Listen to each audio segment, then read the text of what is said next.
Block 1. The Ineffable. The principle beyond all principles. Philosophy wants a first principle. Damascus' starting point is to refuse almost every candidate. If the origin of all things is truly ultimate, then it cannot be a kind of thing. It cannot be described as being or one or good or mind. It cannot fit inside any category we use to think with it. Anything we can describe belongs to the order of being. But the origin of being cannot itself be a being.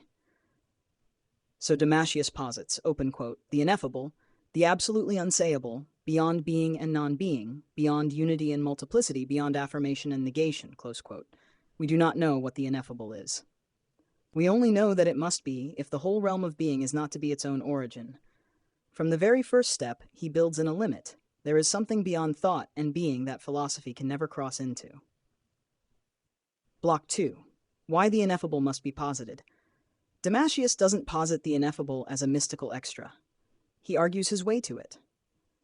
If we say the first principle is being, we cannot explain how becoming, non-being, and change arise. Unity. We have already used a concept, oneness, that belongs inside the world. Intellect. Then it needs an object. We are no longer at the absolute origin. The good. Then we are talking about a value structure, not the unconditioned. In each case, our supposed absolute already presupposes a structure that calls for a prior explanation. So either, 1, we stop at some concept and pretend it's ultimate, or 2, we admit that the origin is beyond all conceptual description. Damascus chooses 2. The ineffable is what stops the infinite regress of explanations, without turning the origin into just another thing explainable within the system. Block 3. Clearing away false first principles. To make space for the real structure of being, Damascus clears away the main false summits. Being. If the first principle is being, it's already determinable. We can ask what kind, so it can't be absolute. The good. To call the origin good already puts it into a moral or teleological frame. That's too specific to be ultimate.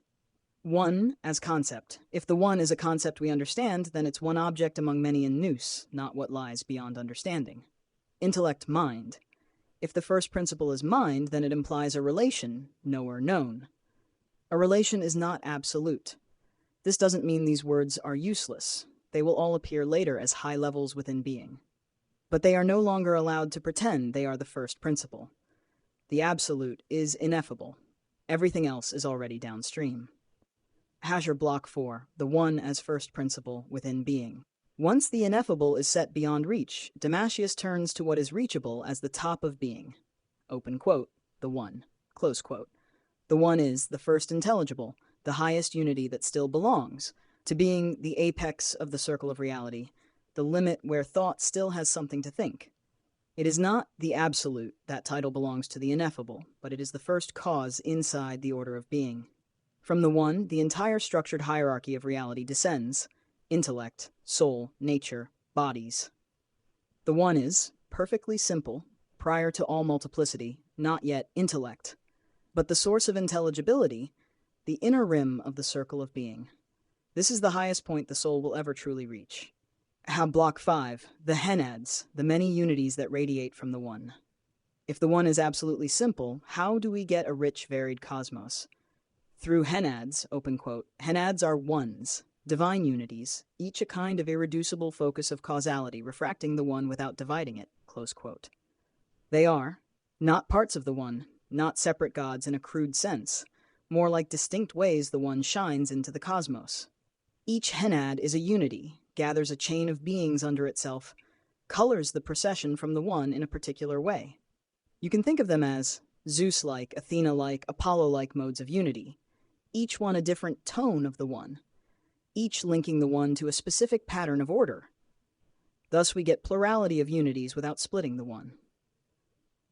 Block 6. Serai, causal chains of participation.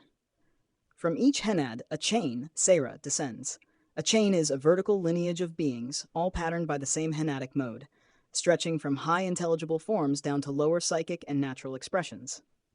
Within a Zeus chain, for example, you'd find highest Zeus-like intelligible forms, Zeus-like souls, Zeus-like ritual symbols, Zeus-like patterns in nature. Each member of a chain participates in the Henad above it. This keeps the cosmos from being a random pile of things. Instead, it's a woven fabric of vertical families, each ultimately tied to the one through its Henad. Block 7. Nous. Unified multiplicity. Under the one and the Henads, we get the level of Nous, intellect. Nous is the realm of all forms, where every intelligible pattern exists, but all are held together in one act of self-thinking. In Nous, there is no discursive reasoning, no step-by-step argument. The intellect knows all forms in a single unified vision. So Nous is multiplicity held in unity, many forms, one intellect, one timeless act. If the one is pure unity without multiplicity, Nous is unity with multiplicity, the first place where structure is clearly articulated. The inner crisis of Nous. Nous wants to know its own source. It can see that. It is structured. It contains many forms. It is not its own explanation. When it tries to think the one as its origin, it hits a limit. The one cannot be just another form among forms. The one cannot be grasped like any other intelligible. The one's simplicity slips away from conceptual grasp. So Nous itself experiences aporia. Open quote, I know there must be a source, but every concept I use to reach it drags that source down into my own level. Close quote. This crisis of Nous is the metaphysical version of what the human soul will later live as existential aporia. Nous remains Nous. It contemplates forms perfectly, but at the very top, thinking stretches tight and cannot go further. Block 9. Soul as mediator between Nous and the world below. No, we encounter soul. Soul receives forms from No, sets them into motion, lives them out in time, links the timeless intelligible with the temporal universe. Soul is dynamic, self-moving, capable of life, change, growth, the principle of animation in bodies. It has an upper aspect turned toward Nous, a lower aspect turned toward nature and matter. The human soul is a special case of this. It can look upward to Nous, contemplation. It can look downward into body and passion, embodiment. Soul is the bridge of the cosmos. Have block 10, nature, the generative order. Below soul stands nature, physis. Nature is not just plants and animals, but the invisible law of growth, decay, and physical organization, the generative patterning that shapes matter into bodies. Nature receives from soul, imprints patterns into the material realm, produces cycles, species, and the rhythms of the physical world. It is intelligible, but not conscious, law-like but not personal, the last strictly intelligible level before sheer material multiplicity. From nature, we get living bodies, environments, elements and mixtures, temporal processes. Nature is like the shadow of soul in the physical. Block 11, bodies and material multiplicity. At the bottom of the hierarchy stand bodies, the physical sensory world, composed, divisible, changing, perishable, the most scattered expression of unity. Bodies borrow their structure from nature, borrow their animation from soul, borrow their intelligibility from Nous, ultimately rest on the one's unity. But they are the most unstable level, constantly shifting, subject to time, decay, and conflict. For Damascus, bodies are real, but they are the least real layer of the system. They are what happens when unity becomes maximally diluted. The soul must live through bodies, but must not identify with them completely, or it will forget its higher origin. Block 12. Participation. How the lower shares in the higher knows. The cosmos is not a set of separate levels stacked like floors. It is an order of participation. Participation means, open quote, a lower thing exists and acts by taking part in a higher reality, without that higher being diminished or divided. Close quamples, a soul participates in Nous by thinking forms. A body participates in soul by being alive. A form in Nous participates in a Henad by bearing its tone or character. Key features. The higher is present in the lower, but not contained by it. The lower depends on the higher for its identity and stability. The higher remains itself and is not used up by its participants. This is how unity and multiplicity coexist without collapse. Block 13. Procession, the flow outward from unity. If participation explains how lower things lean on the higher, procession explains how the lower arrives in the first place. Procession is, open quote, the unfolding or going forth of being from greater unity to greater multiplicity. Close quote from the one. Henads proceed as many unities, now proceeds as an ordered intelligible world, soul proceeds as dynamic life, nature proceeds as generative law, bodies proceed as full dispersion. Important, the one does not move. Procession is a relation from the side of the lower. Procession is not a fall or a sin. It's a natural outcome of a rich, fertile unity. Being flows outward not as a leak, but as a superabundance of power. Tash Block 14. Remaining, the inexhaustibility of the higher whore. If the higher really gives rise to the lower, does the higher lose anything? Damascus says no. Open quote. The higher remains fully itself, even as lower levels proceed from it. Close quote. Remaining means the one is not diminished by Henads or Nous. Nous is not weakened by soul proceeding. Soul is not emptied by its productions in nature. If this were not so, the first principle would gradually exhaust itself. The system would run down. Being would be unstable. Remaining secures the inexhaustible fullness of each higher level. Procession explains how multiplicity appears. Remaining explains why unity isn't destroyed by that appearance. Block 15. Return. The ascent back toward unity procession is outward. Return is inward. Open quote. Return is every lower level's movement back toward its source, intellectually, existentially, structurally. Close quote. Examples. A soul returns toward Nous by contemplation. No returns toward the one by a kind of inner turning, seeking its source. The human person returns through philosophy, purification, and aporia. Return does not reverse procession in time, is not undoing. The cosmos is the upward vector built into everything. Everything strives toward order, toward clarity, toward unity, toward its proper source. So the triad is 1. Remaining, the higher is stable. 2. Procession, the lower flows out. 3. Return, the lower turns back. All within the circle of being. Hat Block 16. The full triad in Nous. In Nous, we see the triad in pure form. 1. Remaining, Nous abides in its own intelligible life. It does not cease to be itself as it contemplates. 2. Procession, multiplicity of forms emerges as articulated objects of thought. There is a differentiation within the unified intellect. 3. Return, now turns back on itself, thinking itself as a whole. Forms are unified in the self-reflection of intellect. This constant threefold structure is not temporal, not a sequence, a structural simultaneity. Now is always abiding, unfolding, and returning at once. Block 17. The full triad in soul. In soul, the triad appears as 1. Remaining. Soul has a stable essence, a living, self-moving principle. Even when embodied, it retains its identity as soul. 2. Procession. It proceeds into time, taking bodies, animating forms, engaging in motion. Human souls, animal souls, cosmic soul all spread into activity. 3. Return. Photographically, through philosophy and contemplation, the soul turns back to the intelligible. Ethically, through purification, it returns to inner unity. The human spiritual path is the conscious participation in this return. Block 18. The full triad in nature and the lower levels. Even in nature, the triad appears in a faint shadow. 1. Remaining. Nature as a whole retains its generative laws and patterns. Species, cycles, elements are stable in kind. 2. Procession. New individuals appear, grow, decline. Generations of living beings flow forth. 3. Return. Cycles complete, forms reassert themselves, the law persists. The world returns to patterns, seasons, life, death, life. Bodies themselves have almost no return on their own, but they participate in nature's cycles and in the soul's upward longing. At the lower extremes, the triad is weaker and more obscure, but it is still the hidden rhythm of being. Block 19. Closing the system, closing the system. Put all this together and you get the circle of being. The ineffable, beyond all structure.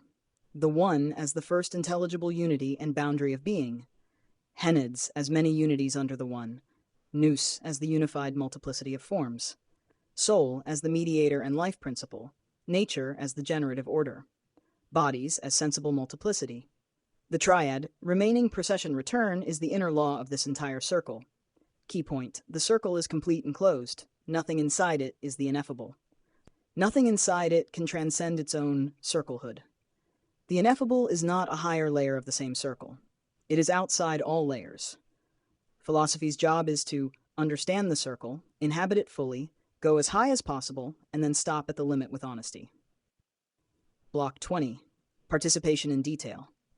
The The vertical logic of being participation is the backbone of Neoplatonic metaphysics. If you remove it, the whole system collapses.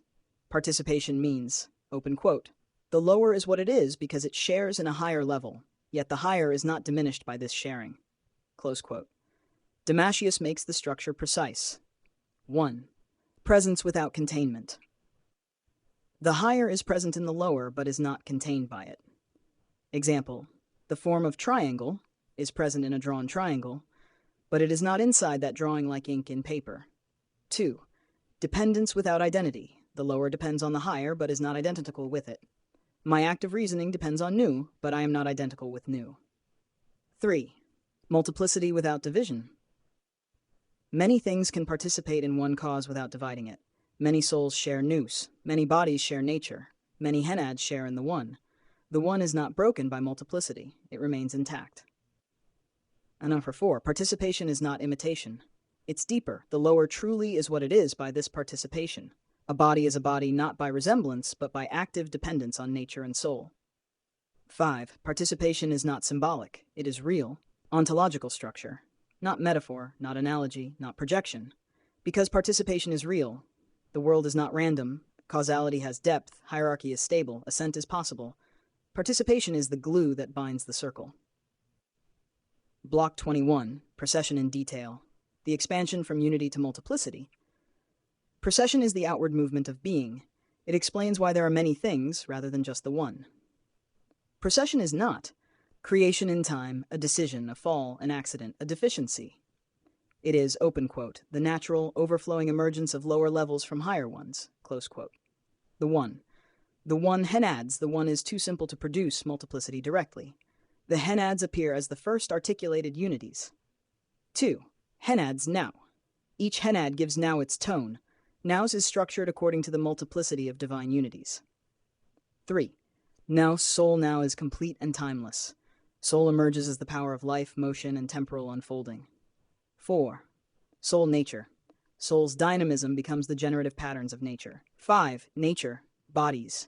Bodies are nature's most external, hardened expressions. Why does procession happen? Because unity is fertile. The perfect is self-diffusive. Fullness spills over. Being is dynamic. Structure necessitates ordering. The world is not a mistake. It is the natural radiance of unity. Block 22. Remaining in detail. Why the higher is never lost. Without remaining, everything above would collapse as soon as anything below proceeded from it. Remaining means, open quote, the higher retains its full power and identity even as lower beings depend on it. Close quote. 1. The one remains the one. It is not used up by producing the Henads or Nous. Nous remains. Nous it is not diminished when individual souls participate in it. Soul remains. Soul, it does not lose its countless bodies. Remaining prevents fragmentation, depletion, loss of unity, metaphysical entropy. Remaining guarantees stability of being, continuity, trustworthiness of the cosmos, the possibility of return. Remaining is the metaphysical conservation law. Block 23. The triad is the inner law of all being. Now all three movements come together. Open quote, remaining, procession, return, close quote. This triad is not a chronological sequence. It is a structural simultaneity. 1. Remaining, source is stable. 2. Procession, lower emerges. 3. Return, lower aims back toward its source. This happens in every level, at every moment, throughout the entire hierarchy. In the one, remain equals unity, procession equals Henads. Return equals the Henads refer back to the one as their cause. In Nous, remain equals being itself. Procession equals the forms. Return equals thinking itself and gathering multiplicity into unity. In Soul, remain equals its essential life. Procession equals embodiment, motion, time. Return is contemplation, philosophy, purification. Even in nature, remaining laws and patterns. Procession, growth, cycles, individuals. Return equals cycles completing, patterns persisting. Return is what pulls beings inward. Procession is what sends them outward. Remaining is what keeps the whole thing coherent. This triad is the metaphysical rhythm of the universe. Block 24. Nature and the material world. Clarified. Damascus sees nature as the lowest fully intelligible level, not conscious, not rational, but deeply structured. Nature gives the laws of physical reality, the patterns of species, the organic cycles, the forms that bodies express imperfectly. Bodies arise from nature. Nature shapes matter into organisms, elements, movements, structures. But nature is below soul, it does not think. Above bodies, it gives them form. The cosmos is not a machine. Nature is living order. Its patterns echo soul, which echoes Nous, which echoes the One. Bodies are transient. Nature is stable. Nature is the threshold where intelligible order becomes visible order. Block 25. The embodied human soul. The human soul is a microcosm of the entire circle, a living copy of the cosmos, stretched between unity and dispersion. It has multiple layers: highest, contemplative intellect like Nous, rational, discursive thinking, psychic, emotion, imagination, vital, organic living, bodily, sensation, appetite. Thus the human, open quote, lives both in the intelligible world, Nous, and in the physical world, bodies, close quote. This creates the inner conflict. Desire pulls downward, reason stabilizes, contemplation pulls upward, imagination distracts, aporia forces awakening, unity calls from above. The human condition is a tension between multiplicity, unity. The philosophical life is the art of managing that tension. Aporia, the human expression of Nous. Crisis. Nous experiences a crisis at its top. Open quote, it cannot fully comprehend its own origin. Close quote. The human soul experiences this metaphysically as aporia, perplexity, inner contradiction, destabilizing insight. Aporia is existential, intellectual, ethical, metaphysical.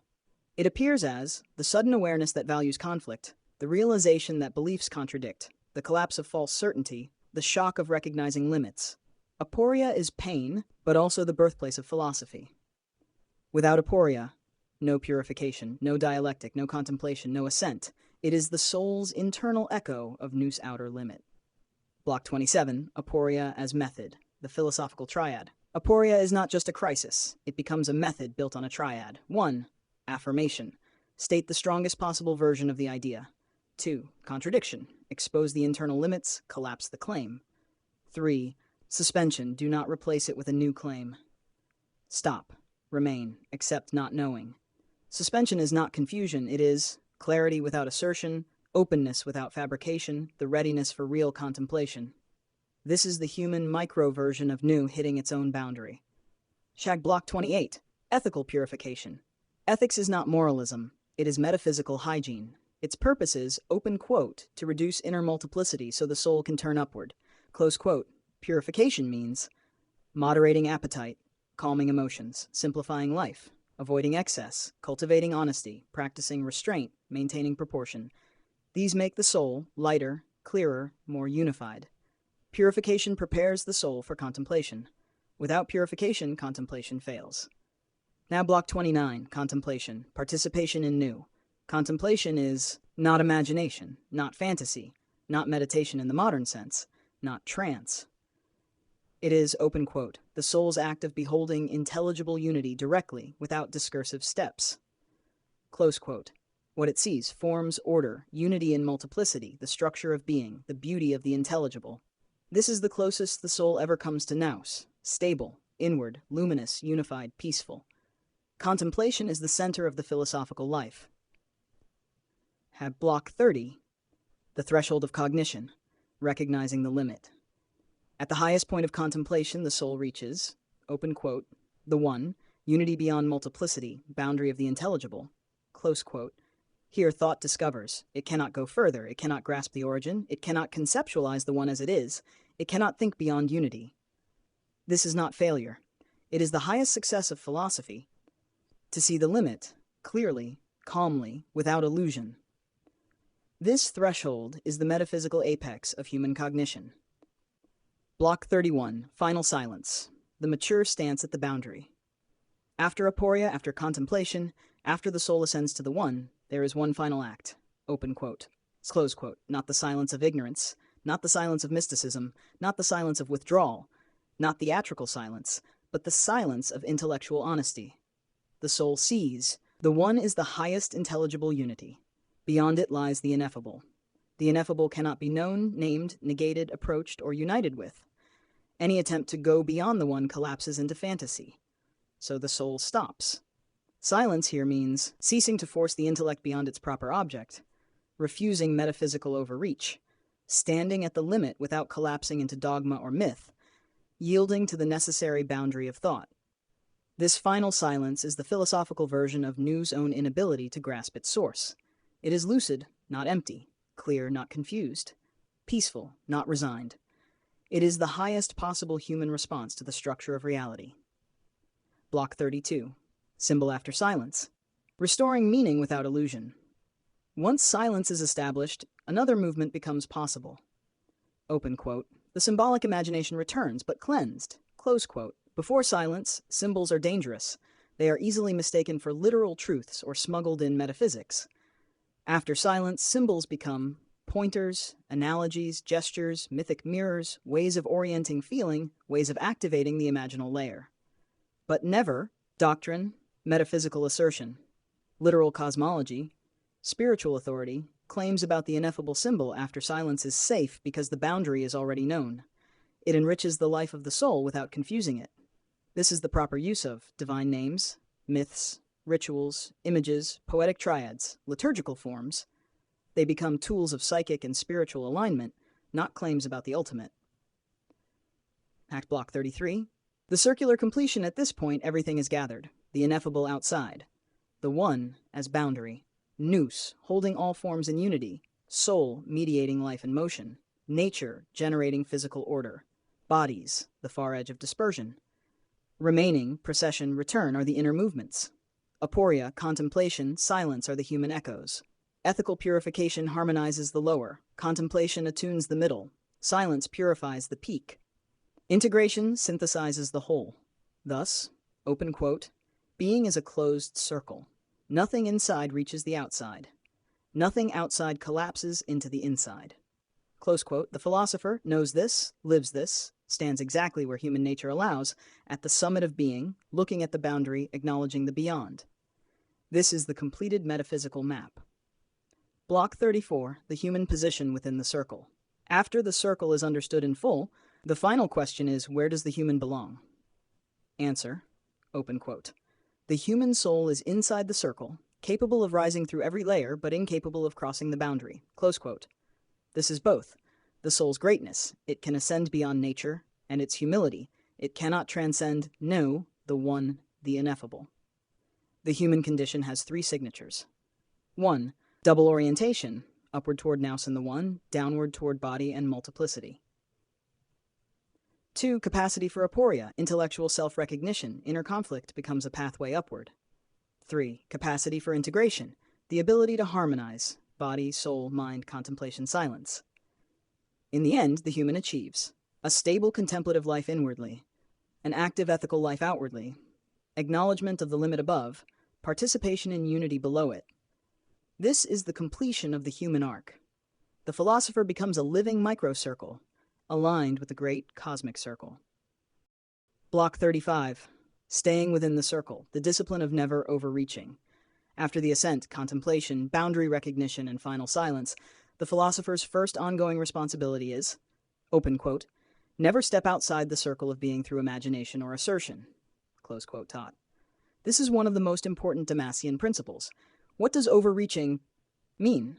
Claiming union with the ineffable, treating silence as proof of mystical possession, using negations as if they reach beyond the one, speaking about the ineffable as if it were an object, confusing inner feeling with metaphysical achievement, claiming spiritual authority based on experience. Why avoid overreach? Because it collapses the boundary, it corrupts the intellect, it breeds spiritual arrogance, it introduces false teachings, it breaks the entire metaphysical structure, it destabilizes the soul, it invites others into delusion. Staying inside the circle requires continuous aporia, respect for limits, precise use of language, awareness that the soul's summit is still inside being, disciplined silence about the ineffable. This is the philosopher's humility and the guarantee of metaphysical honesty. Block 36, the philosopher's descent, returning to human life. After the summit, once the soul reaches the boundary and stabilizes in silence, it must descend again. Descent is not a fall. It is the natural next movement of the triad. Remaining at the top, procession downward, return upward, repeated daily. The philosopher returns to ordinary life, society, work, relationships, teaching, ethical action, practical responsibilities. But he returns changed, inwardly unified, clear, serene, unburnt by passions, no longer fragmented, no longer pushing to transcend the boundary, stable in the circle. The descent is necessary because the human is not meant for permanent withdrawal. The circle of being includes activity. Ethical life completes contemplative life. The world needs order, not abandonment. Descent shows that the peak is not escape, it is integration. Block 37. The two lives, inner contemplative, outer ethical. Damascus' mature philosopher lives two lives at once. Per one, the inner life, contemplation, silence, aporia, unity-seeking, boundary awareness, constant inner clarity. This life is invisible to most people. Number two, the outer life, speech, action, responsibility, teaching, ethical engagement, participation in community. This life is visible and practical. The key is, open quote, the two lives coexist without conflict, close quote. The inner life gives the outer life proportion, patience, fairness, gentleness, clarity, moderation. The outer life gives the inner life grounding, humility, relevance, situations to practice unity, opportunities to refine virtue.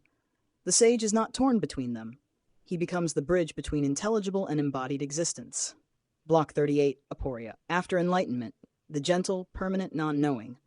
Even after the ascent, the soul maintains aporia.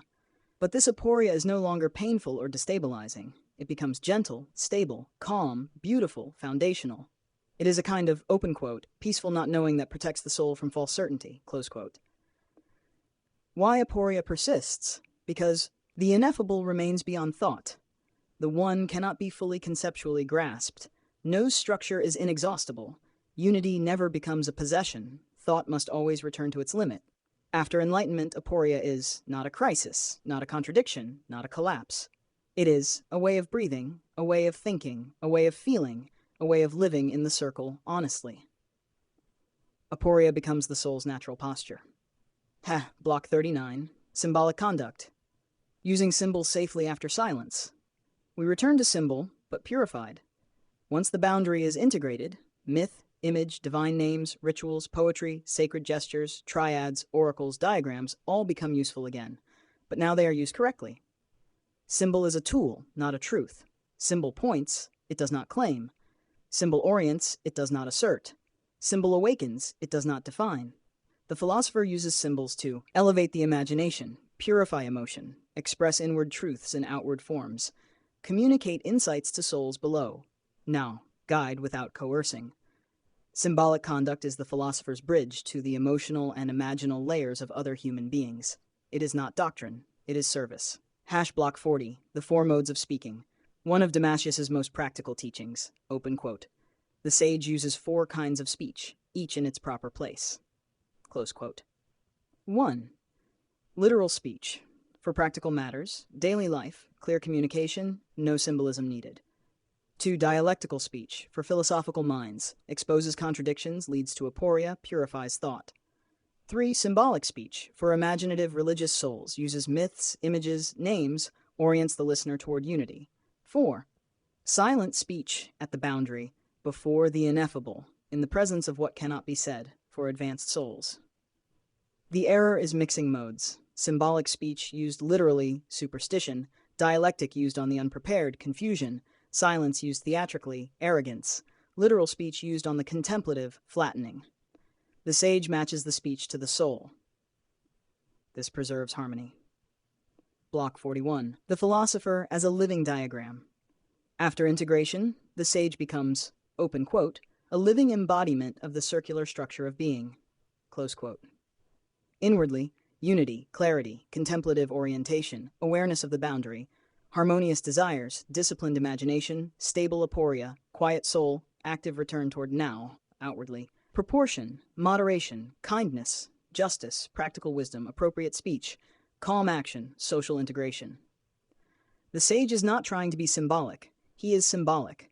His life mirrors the circle, recapitulates the ascent, expresses the triad in every movement. Others sense the order in him even when they cannot name it.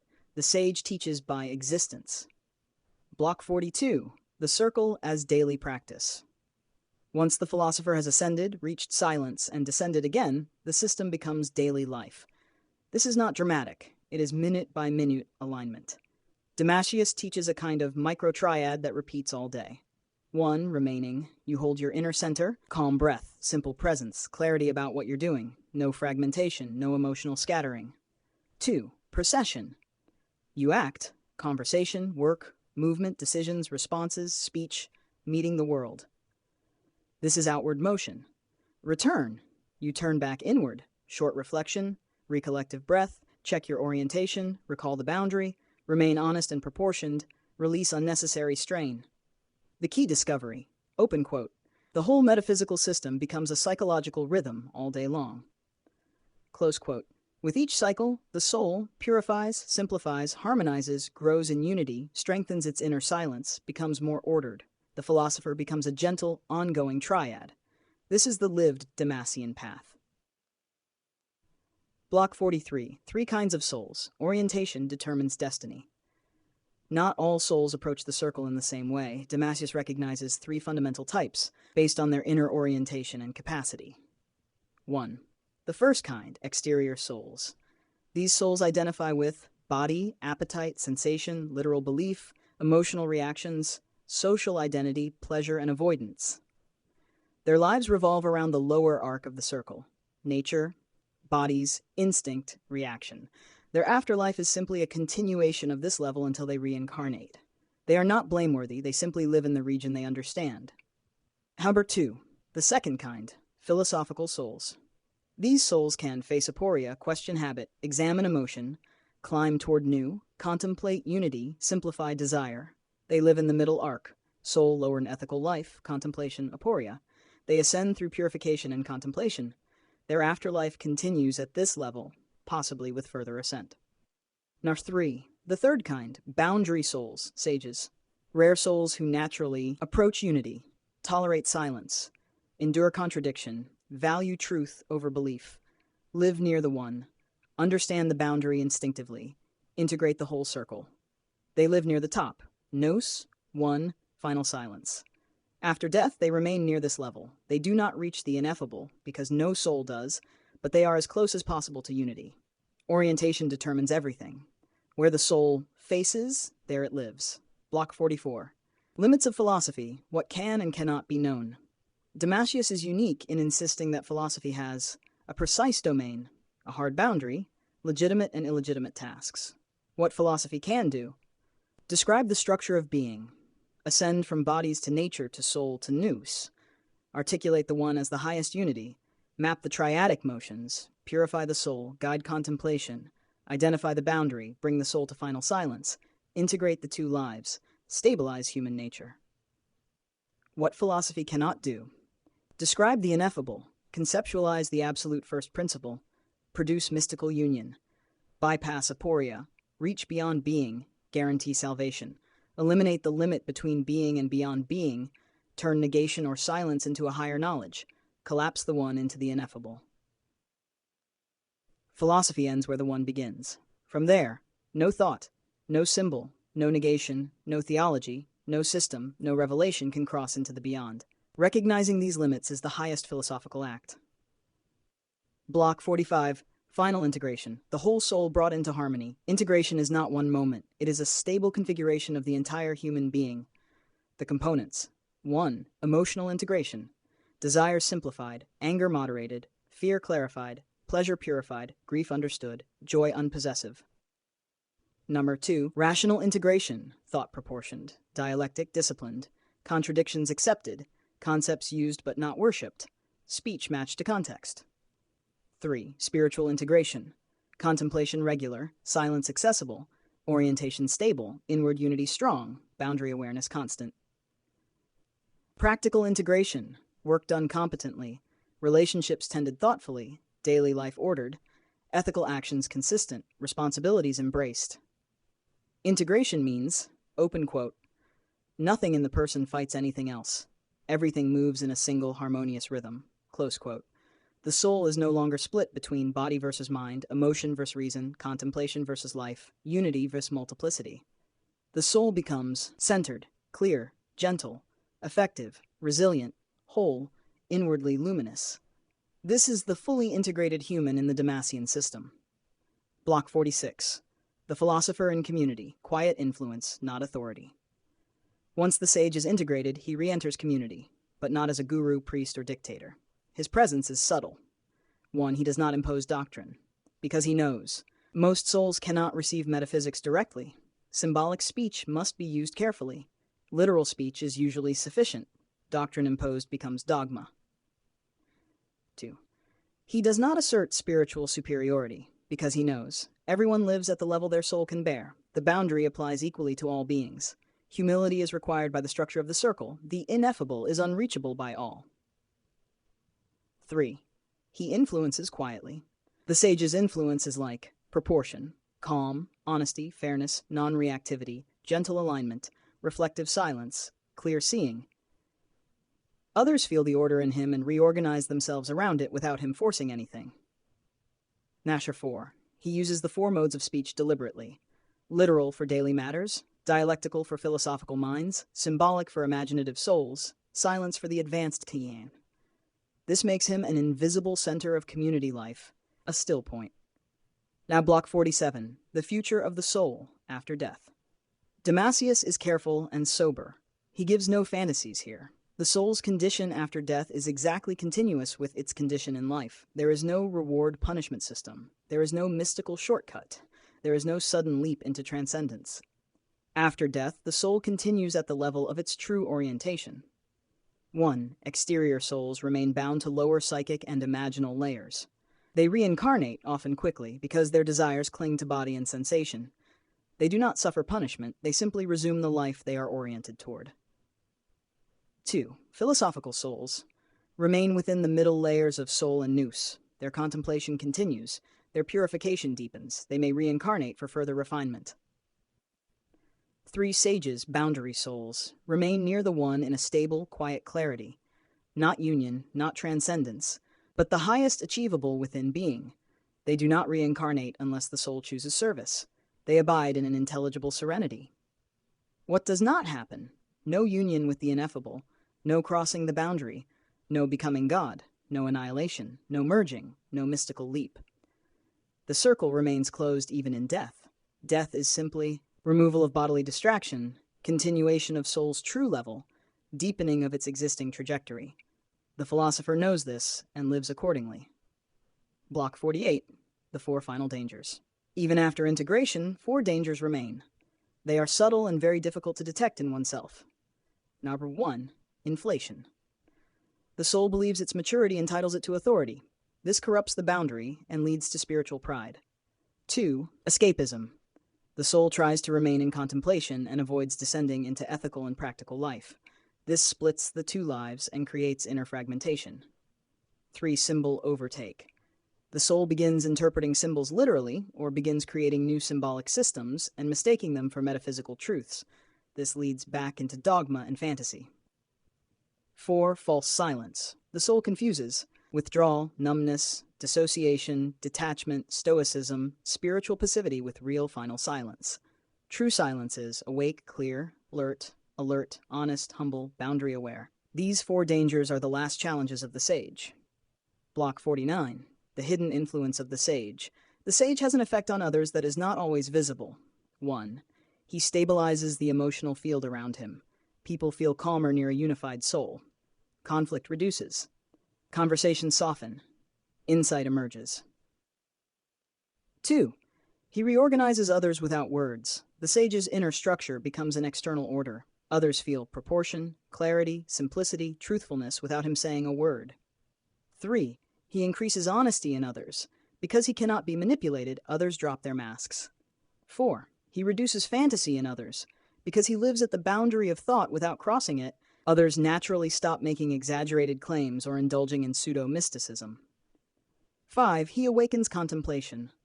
The sage's life gently points upward. He becomes a quiet standard, a reference point, a catalyst, a mirror, a still center.